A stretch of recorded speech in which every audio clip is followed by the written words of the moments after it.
अकील मलिक साहब, आज ये तरमीम का मुसवदा हम सबके सामने आ गया। उससे पहले तो आप लोगों ने पढ़ने के लिए हमें नहीं दिया, लेकिन आज जब पढ़ लिया है तो सवाल ये है कि इसमें ऐसी कौन सी इमरजेंसी वाली चीज़ थी जिसकी वजह से आपने काबीना का इजलास बुलाया जबकि वज़ीर आज़म मुल्क में नहीं है और उनको लिंक पर आना पड़ा? कौन सी ऐसी अर्जेंसी क्या थी इसमें? बिस्मिल्लाहिर्रहमानिर्रहीम। शहजाद साहब बहुत बहुत शुक्रिया। देखिए, अर्जेंसी नहीं थी, लेकिन वो कहते हैं ना कि कल करे सो आज करे सो अभी। सो ऑफ कोर्स और भी बहुत ज़्यादा चीज़ें हैं इंपॉर्टेंट जिसके ऊपर 2 दिन बाद वज़ीर आज़म आ जाते, 1-2 दिन अज़रबैजान में तो नहीं रह जाते से। जब एक इतनी ज़्यादा चहम गोइयाँ तमाम तर मामले पे चल रही थी, पता नहीं क्या है क्या नहीं है, अब तो पब्लिक डोमेन में है, आपके सामने है। और मेरे ख्याल से जब as custodian of this draft या एज टेक्स्ट, जब अभी भी वो देखें कमेटीज़ में उसकी बारीकी से उसको देखा जा रहा है और उसके ऊपर डिलिब्रेशंस हो रही हैं, थ्रेड बेड डिस्कशंस हो रही हैं, ये नहीं है कि उसमें कोई चेंजेस नहीं हैं। अब कमेटी के जितने भी मेंबरान हैं, मैं पाबंद हूँ उसके हवाले से तो इतनी मैं बात नहीं करूँगा, लेकिन कमेटी के अंदर काफ़ी चीज़ों के ऊपर जो है वो डिस्कशंस हो रही हैं और अच्छी डिस्कशंस हो रही हैं। तो इसमें तब्दीलियों का इम्कान है जो प्रपोजल्स आए? देखें, स्लाइट बिल्कुल, और ये राइट है पार्लियामेंटेरियंस का कि वो उसमें अपनी अगर कोई अमेंडमेंट मूव करना चाहें तो वो मूव कर सकते हैं, ये उनका राइट है। राइट तो ये भी है कि सहरा हासिल बहस होती है, लेकिन ऐसा लगता है कि हो रही है। नहीं, मैं भी उसी कमेटी की मीटिंग बहुत जल्दबाजी में हो जाएगा ना ये सारा मामला। बिल्कुल भी नहीं, एब्सोल्युटली ये गलत एक तासुर दिया जा रहा है इस हवाले से। आज सबके सामने एक ट्रांसपेरेंसी के तमाम तर तकाज़ों को, जो हमारी लेजिस्लेशन के तमाम तर तकाज़े हैं, उनको साहब ने कहा आप पूरे सेनेट को जो है वो कमेटी डिक्लेयर कर दें ताकि यहाँ पे बहस हो जाए ओपन फोरम पे। ऐसा हो नहीं सकता, सबको टाइम मिलेगा, सब ने बातें करनी है। नेशनल असेंबली में भी सारे तकरीर करेंगे, सेनेट में ऑलरेडी आज कुछ लोगों ने तकरीर की, कमेटी के अंदर जो 35 से 40 लोग हैं उस कमेटी में, स्ट्रेटेजी तमाम तर लोग जो हैं, हर एक बंदा इसको माइन्यूटली देख रहा है। स्ट्रेटेजी तो यही लगती है कि बिल जब सामने आ गया तो फौरी तौर पे ये आईनी तरमीम पास हो जाए ताकि मुख्तसर बहस हो, ज़्यादा तवील बहस ना हो इस पर। नहीं, इस पर थ्रेड बेस्ड डिस्कशन का मतलब ही है कि सैर हासिल, इस पर गुफ्तगू हो, बहस हो। अब देखें, टोटल 3 चीज़ें हैं, उस पर कितनी को बहस हो जाएगी। आज भी हमने जो है तकरीबन 2 घंटे से ज़ायद टाइम था, वो हमने तकरीबन 2:30 बजे से शुरू होकर 5 साढ़े 5 बजे कमेटी ख़त्म हुई है। कल भी कमेटी है 11 बजे, अब वो कितना टाइम लगाती है।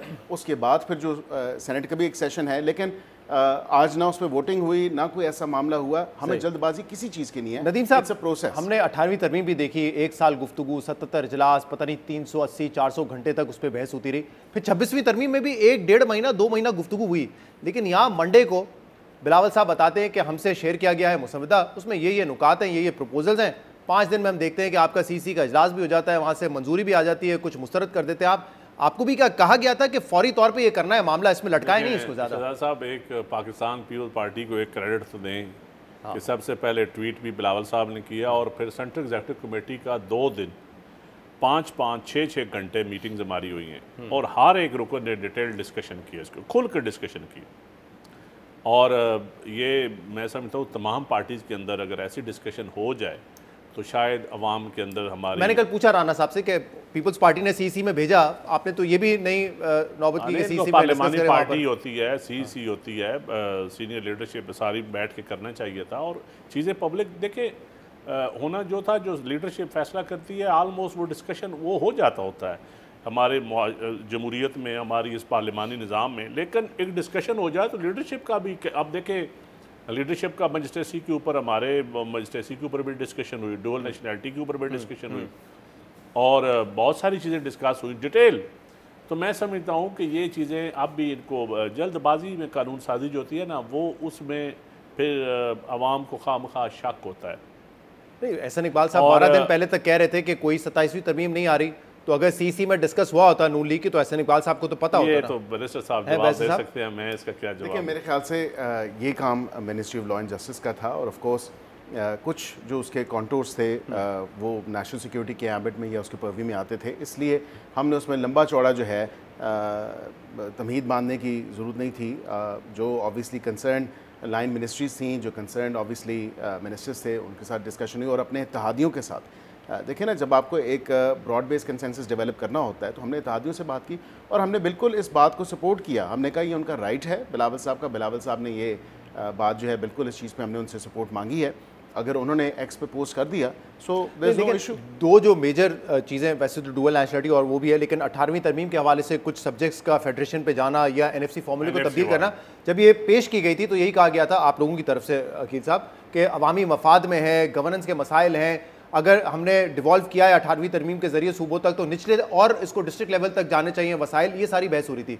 आखिर में तो वो चीज़ें तो निकल गई, तो अब ये तो उसमें रह गया, कॉन्स्टिट्यूशनल कोर्ट रह गया, ट्रांसफर ऑफ जजेस रह गया, आर्टिकल 243 रह गया, जिसका बराह रास्त अवाम से या गवर्नेंस से कोई ताल्लुक नहीं है। तो फिर देखें अब किस चीज़ पे एग्रीमेंट हुआ, वो यही 3 पॉइंट्स हैं। मेरे ख्याल से इस तमाम तरह सिचुएशन के ऊपर जो चीज़ें हमने सामने रखी थी, क्योंकि बिलावल साहब खुद इस चीज़ को अपनी ट्वीट में कहते हैं कि ये एरियाज़ हैं या ये वो सब्जेक्ट्स हैं जिस पे मेरे से सपोर्ट मांग रही है हुकूमत, और उसमें पॉपुलेशन बिल्कुल एक वैलिड कंसर्न है।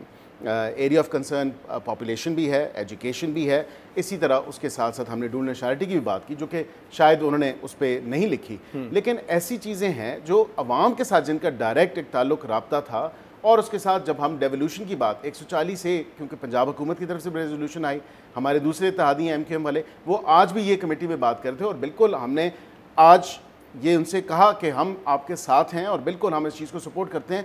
जो निचले सतह तक आपने जो डेवोल्यूशन करनी है पावर की वो होनी चाहिए।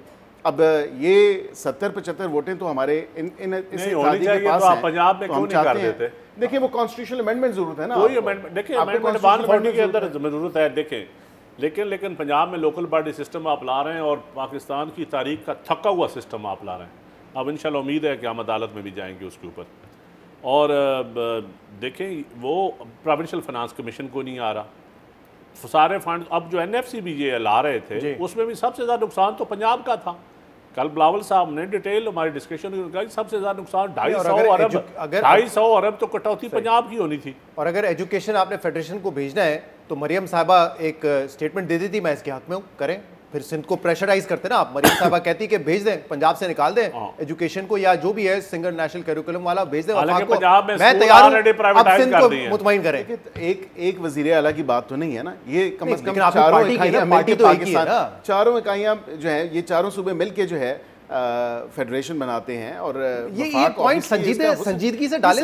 ये अगर संजीदगी होती तो मरियम साहबा यहाँ होती ना, वो तो ब्राजील में गई हुई क्लाइमेट चेंज की कॉन्फ्रेंस अटेंड करने के लिए। देखिए कॉप में वो, हाँ, लेकिन यहाँ अगर वाकई 18वीं तरमीम संजीदा इशू होता तो फिर चीफ मिनिस्टर के तो तवज्जो यहाँ पे होती ना। देखिए सूबों का जो एक सब्जेक्ट मैटर था ना सूबों का, वो पॉपुलेशन के हवाले से था, वो एजुकेशन के हवाले से था, वो डेवोल्यूशन ऑफ पावर के हवाले से था।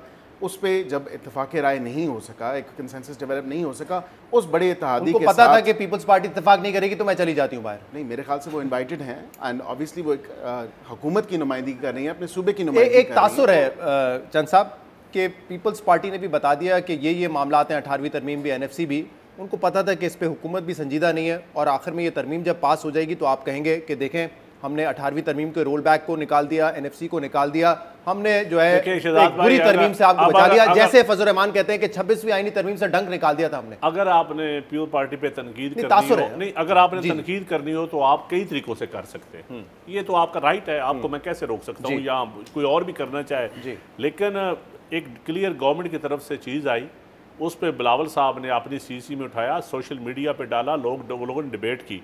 अब मजिस्ट्रेसी का निज़ाम है, उसमें बड़े हमारे पार्टी के अंदर भी बड़े लोग उसके हक में भी थे, लेकिन मेजॉरिटी खिलाफ है, और आर्गूमेंट्स थे कि हम 50 साल पीछे जा रहे हैं, पुलिस ऑर्डर है 2002 का, उसकी वायलेशन, फिर मजिस्ट्रेसी जी 3 साल 7 साल सजा देने की इजाज़त देने डिप्टी कमिश्नर को। क्या डिप्टी कमिश्नर ने लोकल बॉडीज निज़ाम के एडमिनिस्ट्रेटर ने ठीक कर लिया है? हाउसिंग सोसाइटियाँ पास करनी होती हैं पैसे लेके, वो ठीक कर ली हैं डिप्टी कमिश्नर ने, इससे पहले जो चले जाते हैं। और तो फिर आप पाकिस्तान को, ये हुकूमत को बड़ा संजीदा मैं समझता हूँ डिटेल डिस्कशन। डुअल नेशनलिटी पे क्यों अपोज किया आप लोगों ने? नहीं, हमारे अंदर डिस्कशन हुई, लेकिन हमने कहा कि इसके ऊपर ये डुअल नेशनल नहीं हो सकता, आप नहीं हो सकते, तो हमारी पार्टी के अंदर इन पॉइंट्स पे सख्त इख्तलाफ हुआ और इत्तेफाक राय ना हो सका इसकी वजह से। लेकिन मेजॉरिटी की राय, वजह क्या, मतलब आप हक में है कि कौमी असेंबली का मेंबर, सेनेट का मेंबर डुअल नेशनल ना हो, लेकिन ब्यूरोक्रेट और जजेस हो। देखें जो राय रखता है, हर एक की राय रखता है, मैं अब आपको वो वजह तो नहीं बता सकता ना, CC के हमारी वजह फर्दे वाहिद जज तो नहीं है कोई? नहीं, फर्दे वाहिद की बात नहीं है, फर्दे वाहिद की बात। सिंध से कुछ लॉयर्स हैं वो लिख रहे हैं अपने एक्स अकाउंट वगैरह पे कि जज साहब की दोहरी शरीयत है, उस के ऊपर गवर्नमेंट शायद इतना सीरियस भी नहीं सीरियस है, बिल्कुल ऑब्वियसली हम कहते हैं कि बस ये थे, अगर ये सीरियस हुए ना तो बस हमारी ये तो पार्टी सेनेटर के जो अंदर है, ये हम अगर consensus दोहरी अच्छा- शरीयत नहीं रख सकते, हम- और उसमें खाली सिर्फ ये जजेस की बात नहीं थी, उसमें तमाम तर ब्यूरोक्रेसी की बात थी, उसमें तमाम तर वो लोग जो इन सर्विस ऑफ पाकिस्तान है, and that obviously includes the defence forces as well. Khawaja Asif पहले ही कह चुके हैं कि बड़े सारे पंजाब में जो है टॉप मैं ऑफिसर्स कहता वो हूं, डुअल नेशनल हैं। मैं वो बिल्कुल ख्वाजा साहब की बात से इतफाक करता हूँ, और ये बिल्कुल अगर आइन हुकूमत है ना जी, अगर आइन में गुंजाइश अगर इस वक्त अमेंडमेंट नहीं भी होती, अगर हुकूमत समझती है कि ये गलत है, तो अभी उन अफसरान को हटा दें नोदों से। देखिए 27वीं में तो ना हो सका। अभी क्या अब कहते गुड हैं, गवर्नेंस के तौर पे देखिए, क्राइटेरिया नहीं है ना अभी अच्छा तक तो, क्राइटेरिया मैं समझता हूँ कि इस पे भी मेरी जो राय, मैं आपको अंदर की बात हूँ, मुझे लगता है हुकूमत सीरियस नहीं। आपको ये लगता है? वो कह रहे हैं हम सीरियस। अच्छा, एनएफसी अवार्ड के हवाले से इनकी हुकूमत की ये राय, इमरान खान की, मिफ्ता इस्माइल सब कहते हैं कि वफाक ऐसे नहीं चल सकता, इस फॉर्मूले में इम्बैलेंस है, इसको नहीं, तब्दील लेकिन करना वफाक पड़ेगा। मेरे 3 सवाल जी। वफाक ने टैक्स एग्जम्पशन दी हुई है 300 अरब की। 1000 अरब हमारी जो ऑर्गेनाइजेशन हैं जिसको DMG अफसरान चलाते रहे as a principal accounting officer, PIA, railway, आप लिस्ट उठा के देख लें जो आज फिर मजिस्ट्रेसी मांग रहे हैं, जिन्होंने इन ऑर्गेनाइजेशन में जो सफ़ेद आती है, हमने पाले हुए मेजर रोल इन DMG अफसरान का है। तीसरे नंबर पे आप कहते हैं कि जी आप 25 महकमे तो हैं जो आपके ऑडिट ही नहीं करवाते। 300 अरब की टैक्स एग्जम्पशन आपने दी है फेडरल गवर्नमेंट ने, आप अपने टैक्स का निज़ाम ठीक कर नहीं सकते।